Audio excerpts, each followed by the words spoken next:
আমরা যে খাবারটা খাই, আপনি বলছিলেন যে এখন তো বাইরের খাবারটা বেশি খাওয়া হচ্ছে আমাদের, আমার মনে হয় যে আমরা বাসার খাবার কম খাই, বাইরের খাবার বা ফাস্ট ফুডের কথা যদি আমি বলি, তো সেগুলোও একটা কারণ নিশ্চয়ই। হ্যাঁ, সেগুলো তো কিছুটা কারণ হতেই পারে, তবে সে যাই খাক তাকে তো অ্যাডিকুয়েট শাক সবজি, মানে ফলমূল, পানি এগুলো বেশি খেতে হবে, ফাইবার খেতে হবে আর কি।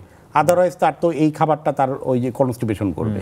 একই সাথে পানির ভূমিকাটাও রয়েছে এর সাথে। জি, পানি বেশি খেতে হবে। অনেকে আমরা পানি খেতে চাই না, কম পানি খাই। আমরা যেটা রুইকে সহজ ভাষায় বলি যে পাকা পেঁপে, ফলের রস, ইসেত গুলের ভুসি, বেলের শরবত, শাকসবজি, প্রচুর পানি বেশি খাবেন, এক কথাই এইভাবে রোগীদেরকে বলি। মানে এটা যাদের রোগ আছে তাদের না, মানে যাদের নেই তাদেরও তো এটা করা উচিত। অবশ্যই এটা একটা সুস্থ জীবনযাপন যে পদ্ধতি বলে, সেটাই হলো আপনার পাইলস রোগ প্রতিরোধে সবচেয়ে কার্যকর ভূমিকা। কারণ আমরা যদি আপনার মানে এই যে এই ধরনের নিয়ম কানুন না মানি, তাহলে যে কারো তো এই রোগটা হতে পারে আসলে। অবশ্যই এটা তো নির্দিষ্ট কোনো বিষয়, মানে যেমন একটা লোকের বাথরুমের বেগ নাই, বাট সে বাথরুমে বসে ট্রাই করছে, স্ট্রেন করছে।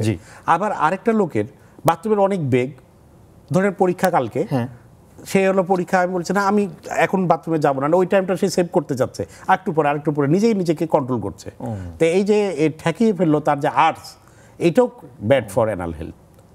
তারপর যারা ড্রাইভার থাকে, ধরে লং ড্রাইভ করে, দেখা গেলো যে 12 ঘন্টা 14 ঘন্টা, এই লং ড্রাইভের ক্ষেত্রে আপনি একটু দেখেন যে একটা মানুষের যখন দাঁড়িয়ে থাকে তখন তার শরীরের সবচেয়ে ডিপেন্ডেন্ট মানে নিচের অংশ কি, তার 2 পা। ঠিক তেমনি একটা মানুষ যদি বসে থাকে, তার শরীরে সবচেয়ে ডিপেন্ডেন্ট পার্ট হলো তার অ্যানাল ক্যানেল। আচ্ছা, তার বাটুকের উপর ভর দিয়ে বসছে। তো এটা 2-4 ঘন্টা এটা ব্যাপার না, 2-1 ঘন্টা, কিন্তু প্রলং টাইম এবং লং ডিউরেশন যদি হতে থাকে দীর্ঘদিন ধরে, তখন কিন্তু এটা ফ্যাক্টর হয়ে দাঁড়ায় এবং তাদের পাইলস রোগ বেশি যারা লং টাইম।